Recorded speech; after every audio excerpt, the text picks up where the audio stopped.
But as you've found your screen in the right place, I'm going to ask you to start resting on your belly. So we're going to come to rest on our belly. And once we've found our belly, so we're really fully relaxing here. We're going to see if we can rest our head maybe on the cross of our arms. If that doesn't feel relaxing to you, hands can slide down by your side and rest on a cheek. Feet are going to go fairly wide, and wide is relative, as we know. Some of us might have feet all the way off our mat. Some of us just might have them a little wider than hip width apart. The reason we send the feet wide is really hard to hold any tension in your low back and that bun cheek area when your feet are a little bit wider. So one of the ways we can stimulate a relaxation response is to put deep pressure on the belly. So we're stimulating something called your vagus nerve, and we're asking that vagus nerve to send you into rest, relax, and restore. So any of my belly sleepers, you know this right away. So if you fall asleep sleeping on your belly, there's a good reason. Your body is getting sent into that rest, relax, and restore. So as you're resting here, I'm going to ask you for a moment just to take a deep inhale and a long exhale, maybe out the mouth, maybe out the nose, what feels most natural to you. And do one more of those big, deep inhales and longer exhales.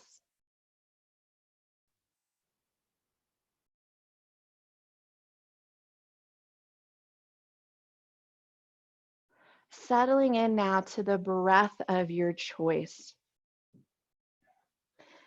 And noticing this physical body as it's resting here. Noticing the points of connection starting all the way at the feet. Bringing awareness to the tops of those feet. We may experience some connection with shins, some connection of the kneecaps, the thighs and the front of the pelvis, and some part of your torso. So hopefully for sure the belly, but we may feel the heart a little elevated off the mat. We may feel the heart resting on the mat. We even have a connection there with those forearms and palms and our forehead or our cheek if we're resting on one side of the head. And as we notice these spaces that are connected, see if you can find a sense of weight in one of those connections.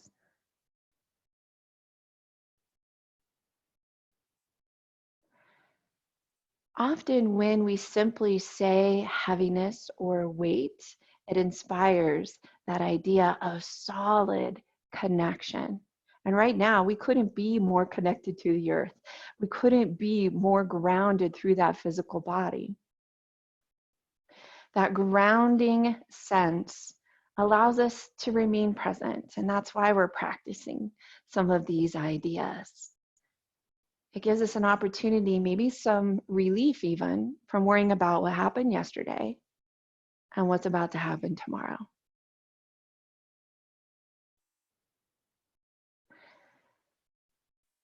One of my favorite things I've been reading recently, and my veterans may resonate with this, is calm is also contagious. It's a Navy SEAL quote. Calm is contagious. So as we are more grounded and centered and able to regulate that central nervous system through some of these tools, that spreads to the people around us. That's one of the things we might be able to do for the people around us. Make our calm, our ease, contagious. We're going to work a bit with the breath here. And really today, we're finding a deep belly breath. So as you inhale, maybe you feel some expansion. Maybe it feels like an inflating balloon. And as you exhale, there might be some release or the sense of deflation. So for a moment here, noticing your inhale and where it expands into, there is no wrong answer. And as you exhale, is there a sense of ease or release? Noticing for yourself expansion, ease, or release.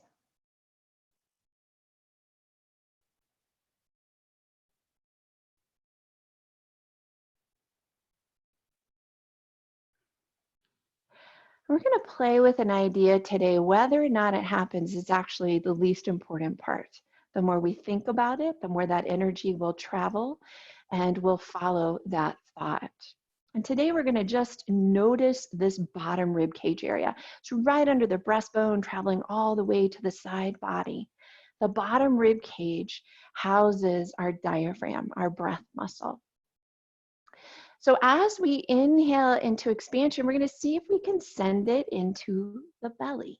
We think about it traveling into that bottom rib cage. And as we exhale, maybe we think about it releasing from that bottom rib cage. About 3 or 4 breaths here, breathing in to the belly or bottom rib cage as we feel that connection on our mat. Exhaling into ease or release. Now, if ease or release are not present, we allow ourselves to be with that. We're not trying to create it for ourselves. We're just noticing if it's present. Breathing into expansion in the bottom rib cage. Exhaling into release or ease if possible. 3 more breaths on your own at your own pace.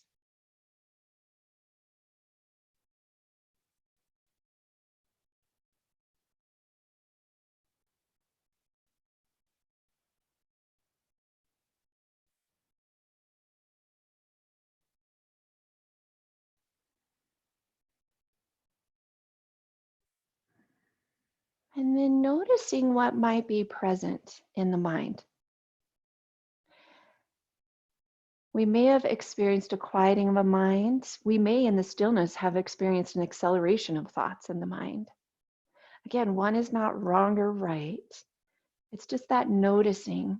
Was this particular exercise, this breath exercise, this deep pressure on your belly, valuable to you in your central nervous system?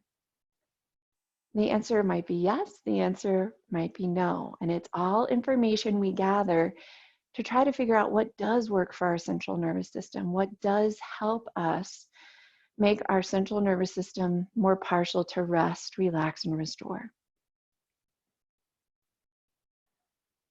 One more deep inhale here. This time as you exhale, we're going to start a little movement. You might come into tabletop. You might find yourself pressing back into child's pose. You might stay put and rock hips side to side. This opportunity to wiggle around just a little bit.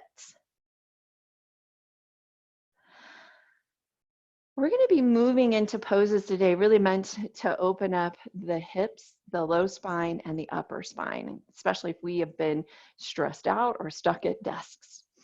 And if you've taken with me, as you know, I typically sequence from a little bit more challenging, what can be challenging, to more relaxing. So stick with us on this first one if it's not as fun and relaxing as you've experienced in Yin. We're going to go into the dragons. And I know if I had my sound on for all of you, there would be an audible groan. We're going to take your right leg first. Right leg comes forward. And the idea is that we're getting our knee right above the ankle.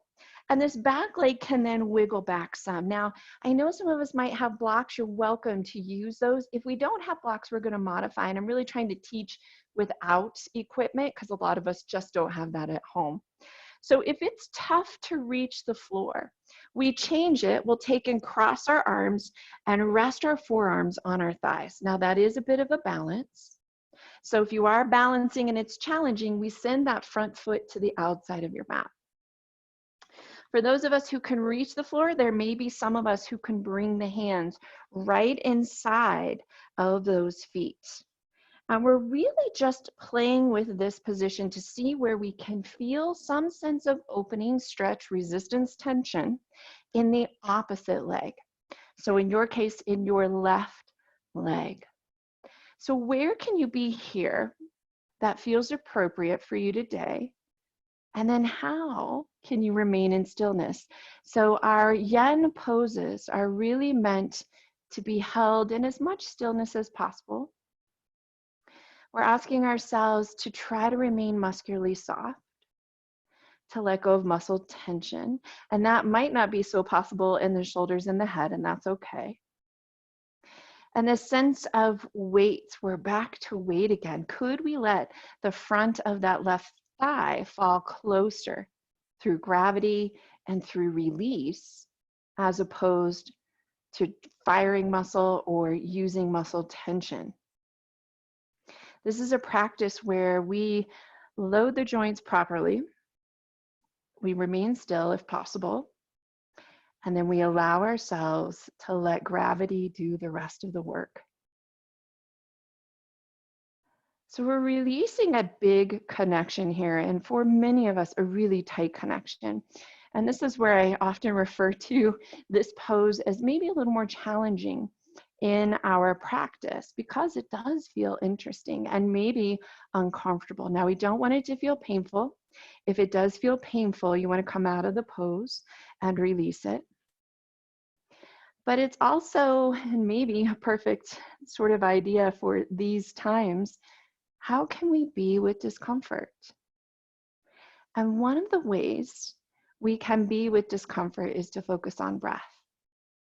So as I breathe in, I notice the number of beats it takes me to breathe in. As I breathe out, I might try to extend my exhale by 1 beat or 2. Once again, we're talking to our central nervous system and we're telling it we would like to relax. That longer exhale gives that central nervous system information about how to relax, or maybe be more at ease. Often relaxing might not be accessible. But how do we tolerate that discomfort? Breath is one of the tools we use.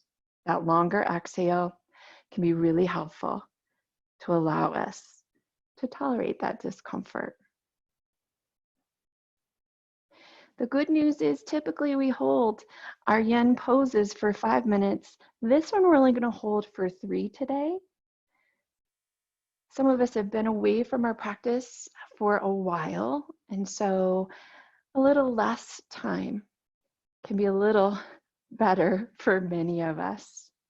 When you're ready, we're going to take and shift weight to that back knee. And in between sides, you may find your body needs some movement. And we listen to our body's wisdom. What might we need in order to release? And moving in any way you choose. When you feel ready, we're going to go to that opposite leg. Left foot comes forward. Right leg works its way back, again, protecting knees, so we are paying attention, making sure knee is right above ankle. Some of us might be hanging out with forearms. That might be a better space to be. Some of us might be framing that front foot. Some of us might be inside, both hands inside that front foot. Now, what might also be challenging is wrists, especially 6 minutes with pressure on those palms and wrists. You're always welcome to go to fists or switch it up and bring your hands up onto your knee. This front foot rules your balance. So if you've got arms on your knee, you may want to walk that front foot out towards the edge of your mat. Settling into the space that makes sense to you. Maybe taking a few of those deep inhales and longer exhales to settle into the weight of the front of the knee. Settling into the weight of the front crease of your thigh. Allowing your shoulders to relax as much as they can. Head is in a space that feels at least somewhat released. Noticing how this side feels compared to the other side. What are the similarities or differences that you may be experiencing in this side? Perhaps using that longer exhale to settle in a little bit deeper here. Or talk a little bit about the physicality of what we're releasing. For those of us who right now are seated all day, we are tightening this area quite a lot. It's the muscles of our thigh, the quadriceps, that connect right at the crease of the thigh. And then we have a set of muscles called your iliopsoas. And that muscle or those muscles are a bit of a diagonal. So they attach right at the front crease of your thigh. One carpets the front inside of your hip bone. The psoas attaches to all of your low back lumbar vertebrae, those 5 big ones in your low back. It's what helps us pull our knees to our chest. It's also what helps us remain upright. Being seated all day shortens that, tightens that, and creates a lot of difficulty for this opportunity for this connective tissue to become more pliable. So we're talking about tendon that is closest to the bone. We're talking about ligaments that hold bones together. And all of this connective tissue or fascia interwoven through muscle, surrounding muscle, really in every tissue of our body, down to the level of our blood vessels. This is a great set of poses if you do experience low back pain. It's a great set of poses. I know many of you are athletes, to really open up and release a lot of what gets overworked, which is your quadriceps. The runners, the cyclers in the group know this very well. Taking a few deep inhales and exhales, releasing pose if it's painful. When you're ready, we're going to shift weight to that back knee. Letting both knees come together. I suggest a child's pose if that is okay for your knees, just to give you an opportunity to release a little bit of that low back and shoulder area. Just a few breaths here. And then we're going to move into a seated position. I'm going to face you so you can see me. We're going to release some of that low back, a little complement to what could be a back bend. So coming into a seated position, for some of us, legs are going to be able to go out in front of us. For some of us, we're going to bend knees and allow ourselves to fold forward, especially if you have a seat and your toes just got really far away from you. If you've got pillows or blocks, you're welcome to sit on those. For those of us without equipment, we're going to make that adjustment. So we either have legs long or we have knees bent and a little bit wider to allow some space for your chest. We're going into caterpillar, and our caterpillar is this forward fold. So we allow our head to tip down, arms are relaxed. And for me, the most relaxed place for my arms are palms up. You may find palms down. You may find you want to rest in the lap or support the head. We're not trying to get anywhere. So if you're a Yin Yoga person, often in this particular pose, we grab hold of toes and we try to draw ourselves deeper. There is value to that. But today it's about the other half of your tissue, the other half that we're trying to make more pliable to create mobility. So once again, we're just simply landing, allowing gravity to do the rest. And check in with a couple of spaces here. Then we always have some sneaky spaces that try to tighten. Often the front of the thighs try to fire. So noticing the left and right thigh. Did they tighten? Sometimes bringing notice to that area simply helps it release. And sometimes we aren't going to get it to release. Did we tighten shoulders? Our shoulders up around our ears? Are we clenching jaw? Are we keeping our head up so we can see, or could we let our chin drop down into the collarbones? That little notch in the space of the collarbones. That same idea of if this becomes painful applies. We release the pose. In our yoga practice, nothing is gained by tolerating pain. It's my nod to Bob Wallace, who's a Marine. Just for this hour, we're not trying to experience pain. As we're folding forward, a note again about this vagus nerve. The vagus nerve is a cranial nerve. It roots out, much like tree roots, into most of our organs. And it's a bidirectional nerve. So it's letting messages come from the brain out to the body and from the body up to the brain. And right now, we're stimulating that vagus nerve with the deep pressure on the belly and on those organs to send a message to our brain that says, wow, I'd like to relax. Forward fold, any forward fold in yoga will often calm that central nervous system. One of the great advantages of practicing the physical side of yoga, the asana practice, whether it's yin here or yang, that slow moving, strengthening, changing the muscles type of yoga, is that we're making this vagus nerve more partial to rest, relax, and restore. Just like we tone a muscle, we gain vagal tone in our yoga practice. It really just makes that nerve better at firing, sending signals, better at learning how we want to be in the world. Because that nerve is also responsible for our flight or fight. So it's an opportunity in our physical practice to influence that nerve. Now, as we progress through our hour, and we are going to have an hour and 15 minutes today, so we want to do some relaxation, I'm going to get quieter and quieter. There'll be moments of silence and maybe even minutes of silence. And really, that is for you to have the experience of your pose.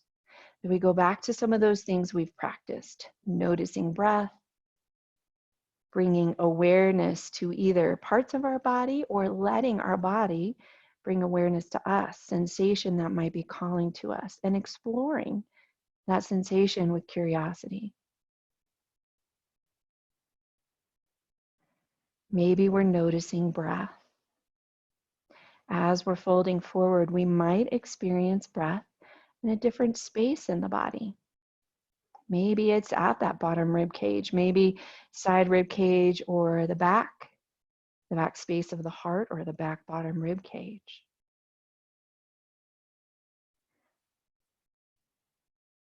When we notice the physical sensation, breath, we have an opportunity to be present, to remain in this moment. Thinking mind cannot be working while we're noticing the physical.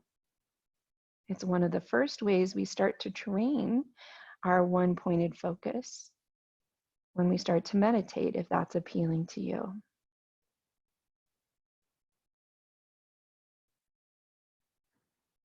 Full breath,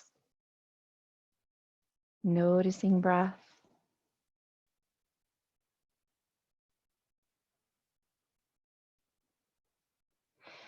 When you're ready, we're going to slowly restack your spine. And maybe it feels good to do something that's the opposite. Maybe reaching back, opening that heart, wiggling those legs. A chance to let go of some of that stuff. The longer we hold it, maybe a little bit more stuck we feel. So give yourself an opportunity to be kind and move around. We're going to have a choice, or actually 3 choices for our next pose. I'm going to show you each of those. One is just simply going back to lay on your belly, especially if back bending is difficult. One is called Sphinx and one is called Melting Heart. So the first one is just to come to belly. Just like we might be resting with forehead, heart off. If you like your Sphinx pose is elbows right underneath shoulders, feet back to wide apart, and wide again is relative to your hip structure. And we might hang out here with chin going towards the notch of the collarbones. You might choose to open up a little bit of the front of that neck by resting your head, or sorry, your chin on your fists, you might find you'd rather rest your face in your palms. For some of us, we might go into melting heart, which is a very interesting passive back bend. And the idea is that I have my hips right above my knees, my arms are reaching overhead, and my head is resting. The weight and gravity will pull my belly towards the floor. For a few of us, we might change that angle by just simply crossing our forearms and resting our head. Now, that can be a really interesting pose, especially if you're working with shoulder injury. If you're working with shoulder injury or neck injury, you may want to go into Sphinx. So picking the place that you would like to be, maybe we're resting on belly, maybe we're in Sphinx, perhaps we're in melting heart. Melting heart is one of my favorites to release the tension that we often experience in the mid-back and the back of the neck.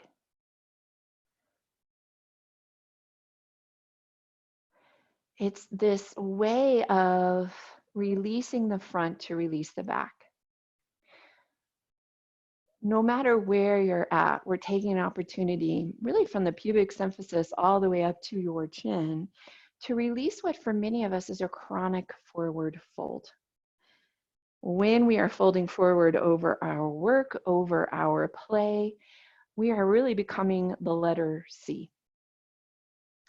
And that changes then our spine. So we're trying to have an opportunity to create more length, to create more openness through the front side of the body in order to counteract or counterbalance that forward folding we're doing all day. This is also a great space if you are in Sphinx, if you're on your elbows and legs are long, for sciatica. Although it may feel counterintuitive, our melting heart is going to release the top ridge of our shoulders. Right now we have some compression in that area, and it's opportunity when we come out of it to release.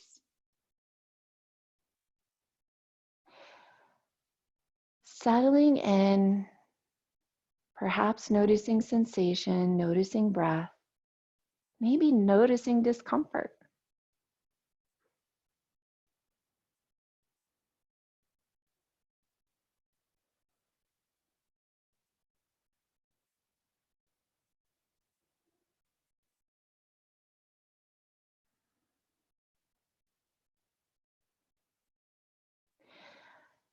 In order to release the spine, that deepest, most yin part of our body, it takes several poses. So this is a great beneficial pose.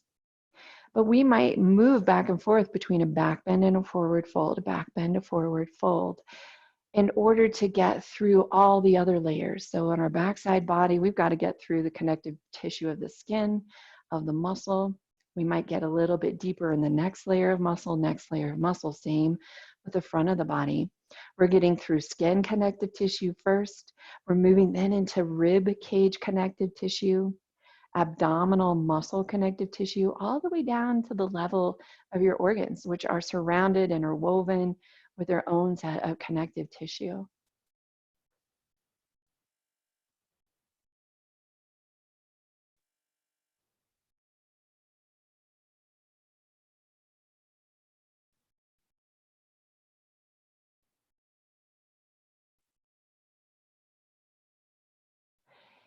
If you feel the mind wandering, see if you can bring it back to the present.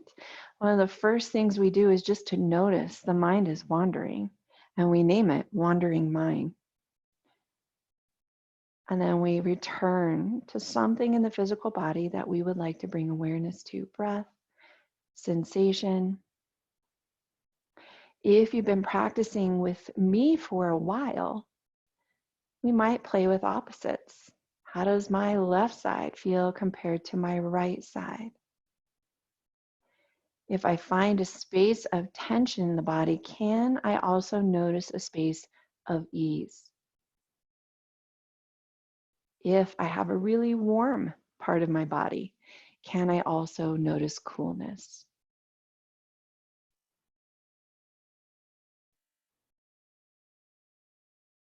quieting the mind by noticing physical sensation.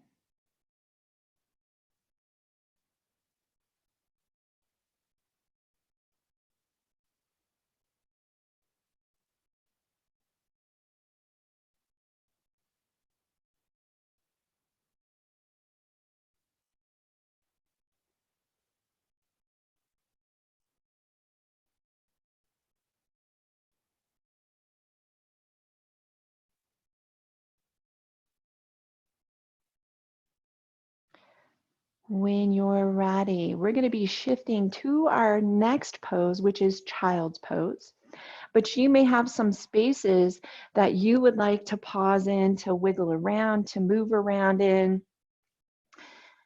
If you're ready for child's pose, we'll press hips back to heels, letting head come to rest. Arms can be overhead. They might also be down by your side. There are going to be some of us who, for child's pose, it's not really accessible because of knees, low back, or maybe the crease of our hips. So we flip it over.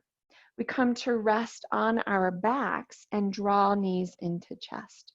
So moving as you feel ready, either into child's pose or flipping over to your back and drawing knees into chest.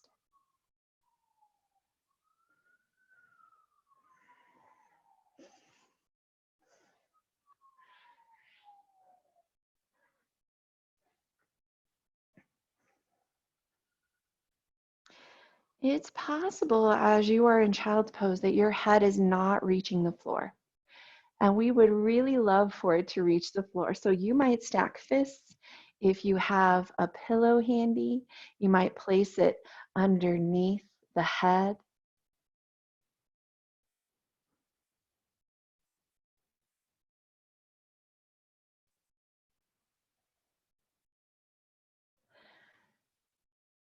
Returning for a moment into breath awareness and not changing breath, letting the body breathe itself, but bringing awareness to where you're expanding. As you inhale, where does the breath travel? Is it chest, belly, side body, back? As you exhale, is there a sense of ease or release that comes with that exhale?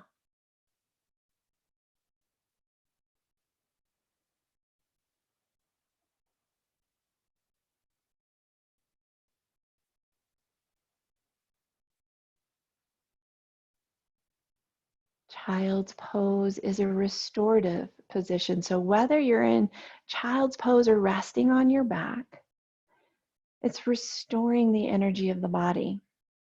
And not so much in the sense that you're having 6 cups of coffee, but in the sense that you are gaining energy here through our what we call our kidney meridian to make it more available for the rest of your body, your physical body, and your energetic body.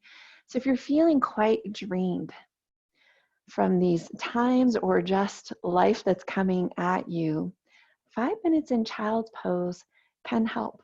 It can help bring a little bit more energy into the body, prana, as we call it in our yoga Sanskrit practice, chi, if you're familiar with acupuncture or tai chi, our life force energy, invigorating all parts of our body. If we're resting on our backs, we're getting a similar relaxation response that we got when we're on our belly. Deep pressure on the back side of the body stimulates a relaxation response in the body.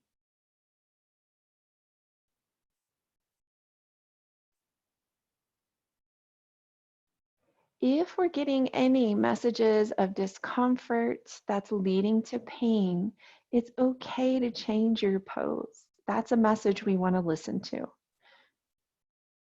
It's coming to us for a reason because we need to change something.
we'll begin to ease out of the pose, letting yourself expand or lengthen. Maybe you rest on your belly, maybe you stretch those legs long.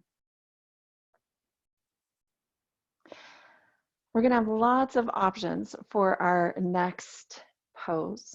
And it's kind of nice. Most of us hopefully have a wall handy or have a couch handy that we can do this particular pose on. Some of us are going to be doing what in a Yan practice is called pigeon.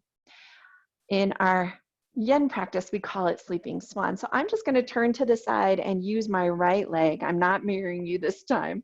If it's appropriate for you to bring your right knee forward, once I bring it forward, I'm going to take my ankle and slide it over in front of my thigh, and then I fold forward. So our sleeping swan. For many of us, not so fun to be in that position. And this is where a wall or a couch can come in handy. You can go ahead and scoot yourself over to the wall if you like.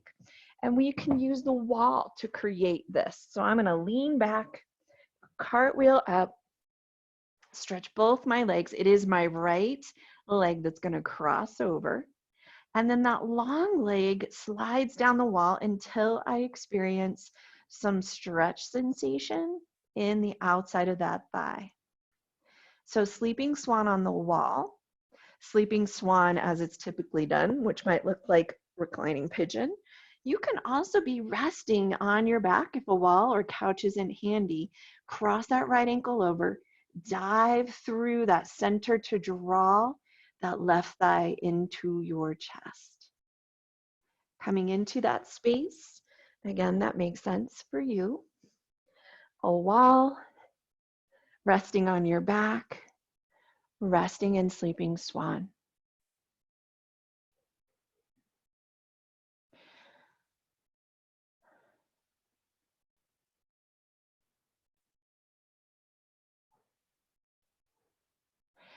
If you are in that forward fold and in sleeping swan, we do want to try to make sure our hips are parallel to the floor. So if your ship is listing to one side, you can grab a blanket, a pillow off the couch and tuck it underneath. You can also shift weight just a little bit.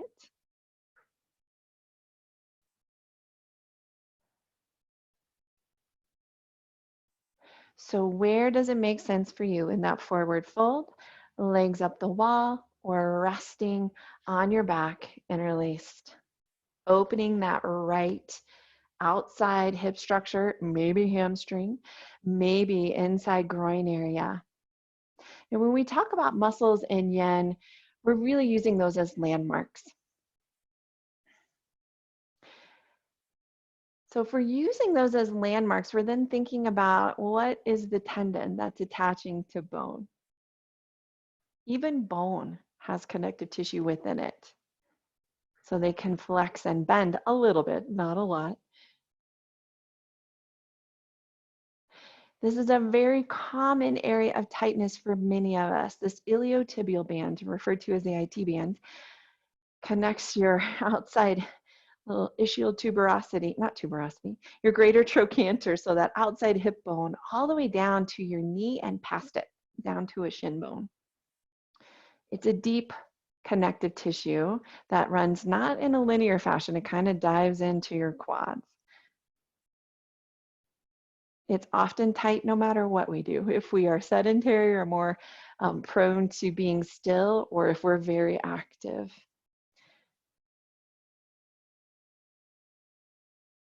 This release of the hips, and this is an energetic idea, we're really releasing often a lot of heat. So you may cool down. We have lots of things we house here, the biography we house in our biology. And right now, these areas might be extra fired up. When we talk about energy centers, we talk about chakras, these spinning wheels of energy. They're spinning energy out into the body, our prana, out into the body to nourish it. The freer it's spinning and the better that energy is traveling, the better we feel. And because some of that gets really stuck here, and it might get stuck here because those lower chakras, the pelvic floor, that whole sacral area and the belly area are really in charge of things like our survival or threats to our survival. our tribe and how we feel about our tribe, and then how we're feeling about ourselves. So these may be areas that are currently pretty fired up for a lot of us. These hip openers and these longer releases can help start moving some of that around. It might even help us release some of it. We get to let it go. So during our week, we may not always have this hour and 15 minutes for yin practice, but I would invite you to pick one of these hip openers we've done to try to practice at least for 10 minutes. Yoga doesn't have to happen in an hour and 15 minutes. It can happen in the 2 minutes you spend breathing and the 5 minutes you spend in a yin pose, and moments that you're able to remain present. Those might be seconds for some of us sometimes.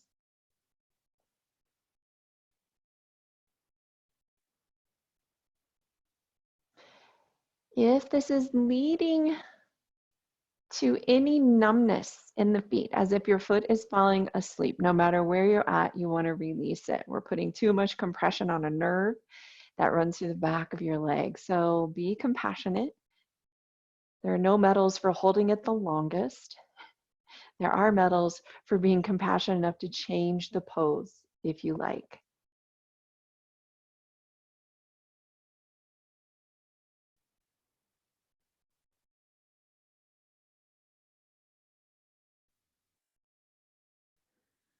When you're ready, we're going to release. So you might send yourself back. For those of you on the wall, I'm going to flip around. You might flip around and give yourself a little bit of windshield wiper along that wall. If you're resting on your back, you might stretch your legs long.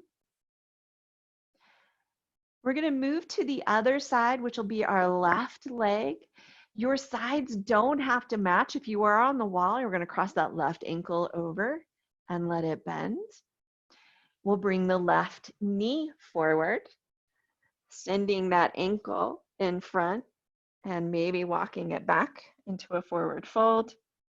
We might be resting on our backs, crossing that left ankle over and drawing the knee in. Your sides, as I mentioned, don't have to match. So what might be appropriate on one side is not appropriate on the other side. So change it up. Move in a way that makes sense for your body and respects each side.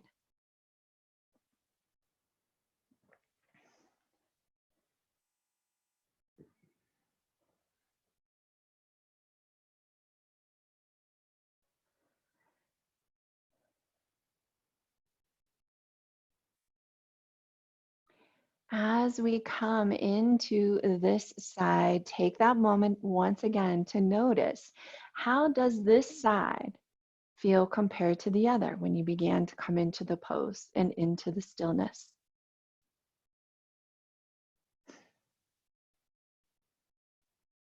Noticing similarities or differences.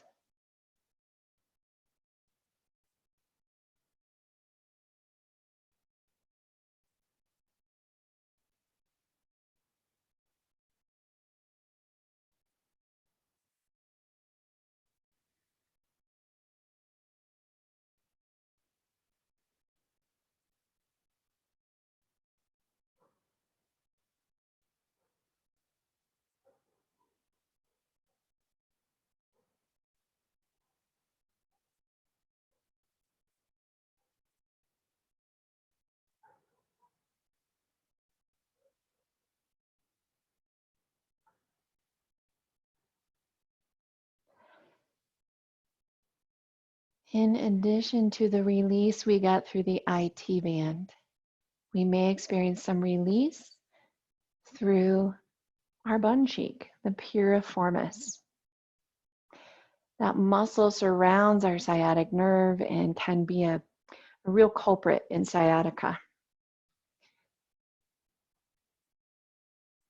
This particular pose, great to release a lot of that area. And as always, we're going to feel different probably on one side than the other. Our dominant side often gets more use than the non-dominant side.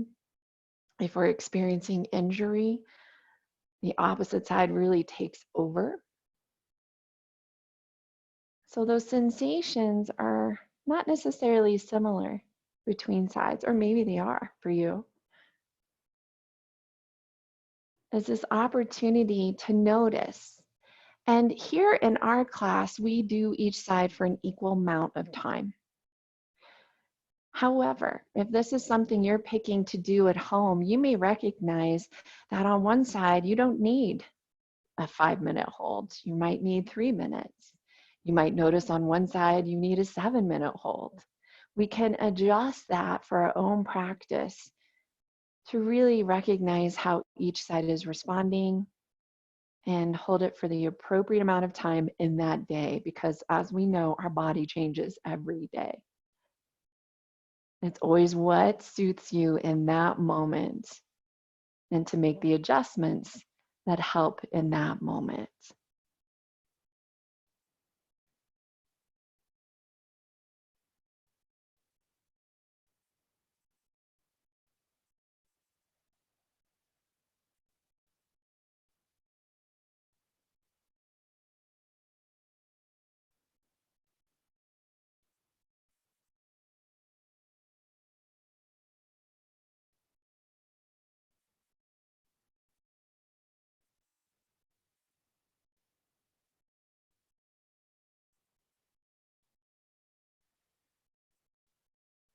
Maybe giving yourself a moment to tune in to breath, checking in to the spaces that that inhale expands into. Noticing if there's a sense of release or ease with the exhale.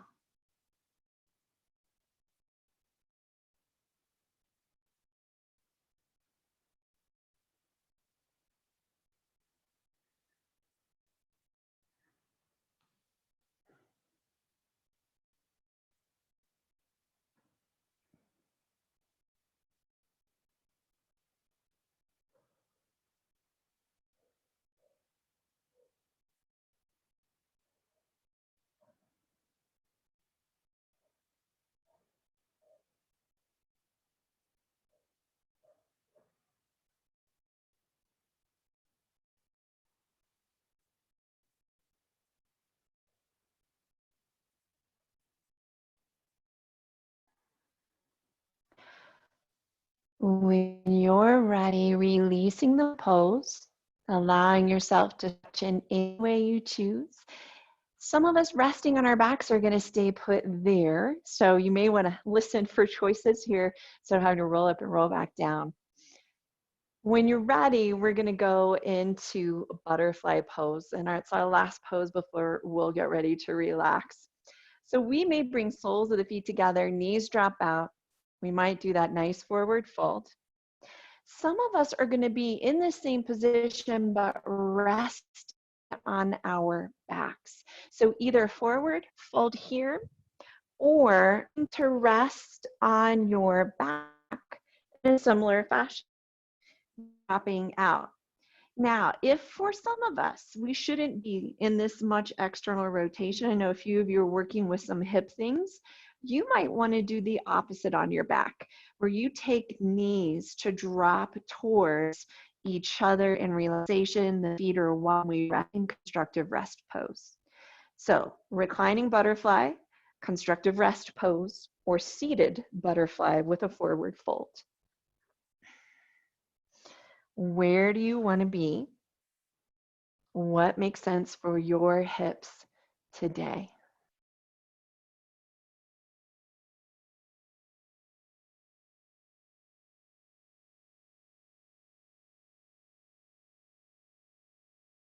We have released areas of the body here that inform our hip structure, which are going to inform our pelvis, which inform our back. We've released inside and outside of the thighs, front and back side of the thighs. In addition, with these forward fold and back bending, we've released spine.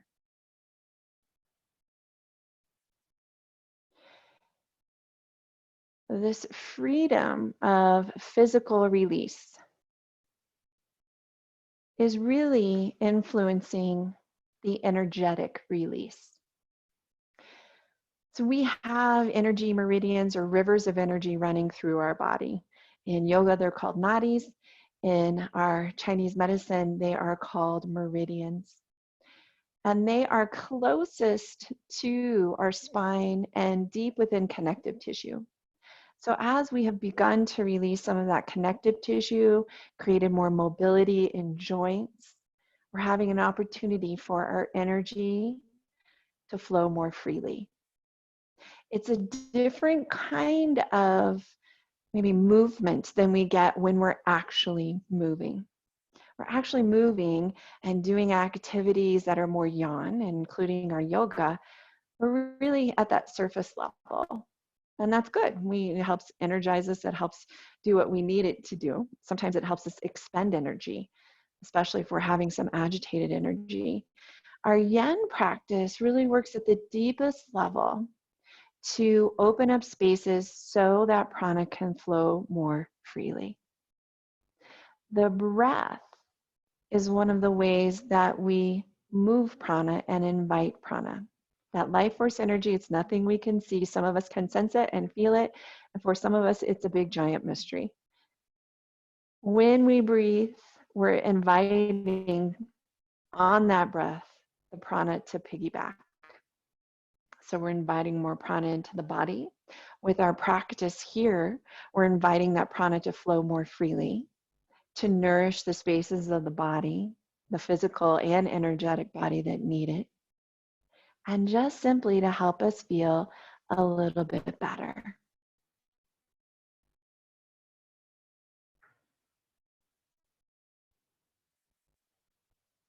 A few more deep inhales and exhales in our pose.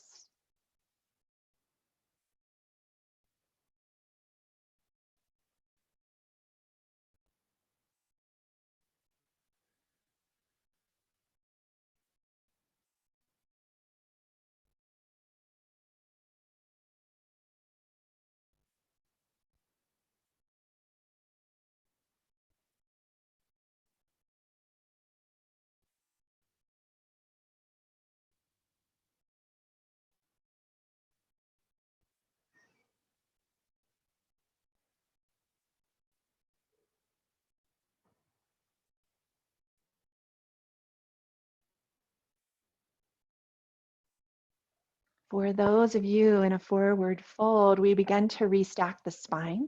For those of you resting, you might even use the hands to draw those knees in towards each other. As we're getting ready to transition into relaxation, I just kind of want to let you know where we're headed here in case anybody is ready to log off. I respect that. Ideally, we would have about 15 minutes to relax in every yoga class. We have spent all this time moving stuff around. We let ourselves relax in it. And I know it's a busy day for some folks. So if you need to log off, please feel free to.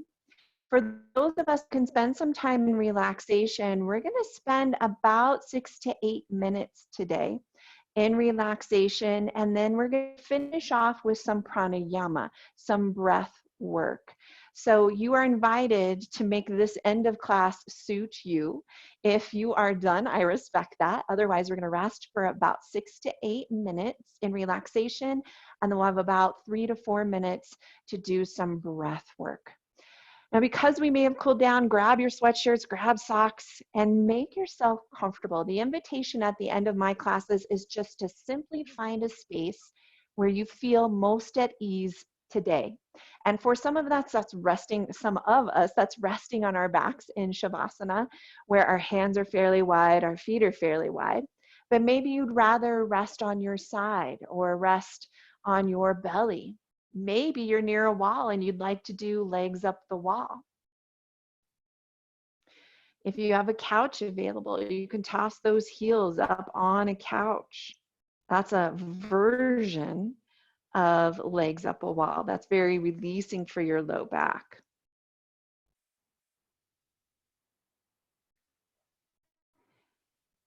So being warm here provides some comfort. finding the space that you would like to be that brings the most ease into your body in this moment. As you're finding that space for yourself, perhaps take a deep inhale, a longer exhale, letting go of that last bit of tension you might be holding and inviting the breath to help you do that. A deep inhale, a longer exhale.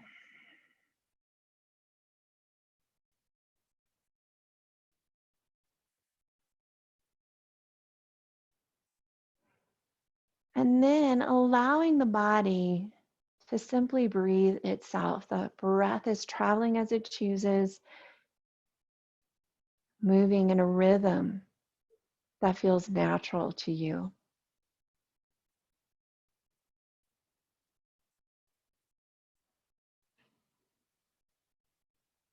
We invite the mind to quiet. And as we know, that sometimes looks a little bit more like longer pauses between thoughts.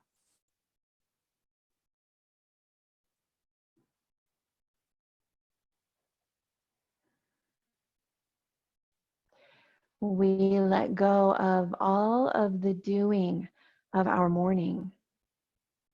And we invite ourselves to just simply be, to be resting here in ease, perhaps resting in relaxation.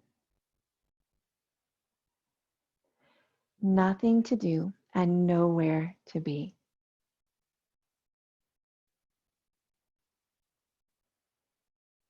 Resting in ease and resting in silence for about the next 5 to 6 minutes.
Beginning to bring awareness back to the sound of my voice, back to the space that you're in right now. Beginning to deepen your inhale and extend your exhale. It might feel good to wiggle fingers and toes. It might feel good to stretch or draw knees into the chest. In your own way and your own time, we're going to begin to make our way into a seated position that feels comfortable to you.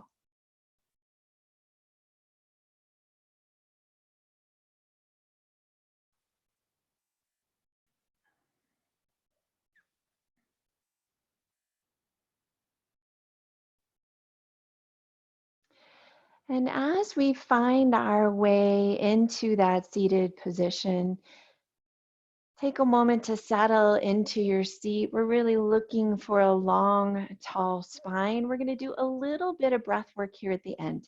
In a typical yoga practice, we do asana, which is our physical practice. We follow then with pranayama.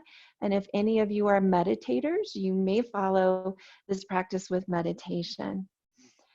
We're going to be pretty audible only to yourself. That's the good news. Bad news is I can't carry a tune, so you're going to hear me humming in a way that's probably a little discordant. We're going to practice what's called the bumblebee breath. And the bumblebee breath is, again, one of those breaths that's going to stimulate us into a rest, relax, restore response. It's an audible exhale that sounds like you're humming like a bee. And there are lots of reasons this is beneficial. It helps us extend our exhale. We also have 80 or some random giant number of acupressure points in the roof of our mouth that we're going to be stimulating. We're going to be opening up that throat and heart chakra with that sound. And it's an easy breath, so I don't want you to feel like your breath is labored in this. And the idea is that you're inhaling in, and as you exhale, you hum like a bee.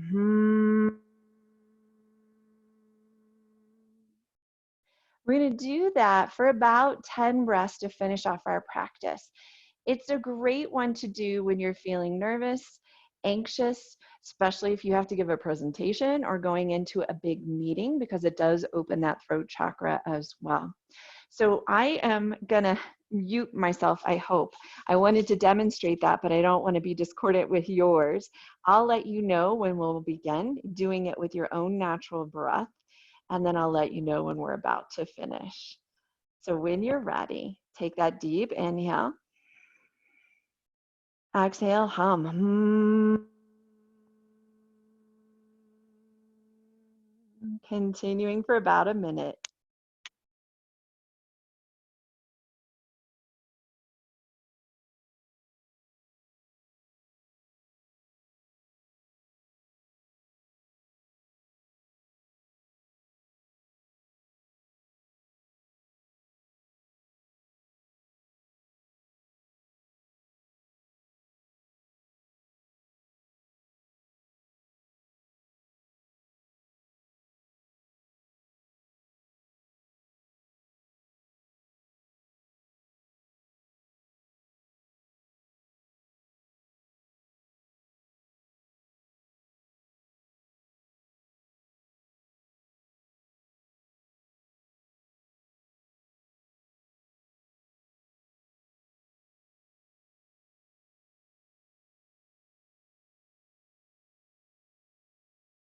Let's do 2 more breaths using our bumblebee exhale.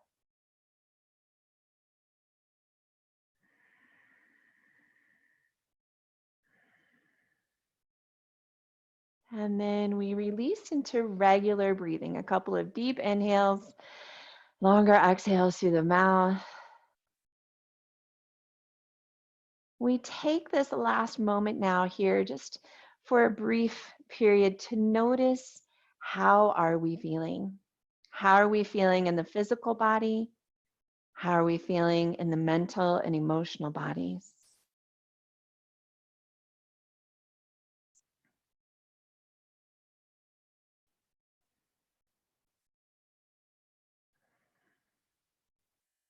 And if this gesture feels okay to you, we'll place palms together, resting palms right in front of our heart. May all be well. May all have peace. And may we all be filled with compassion and loving kindness.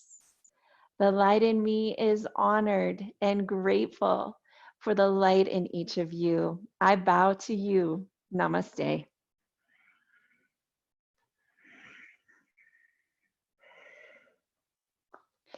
Thank you, everybody. I'm going to unmute you. You can always mute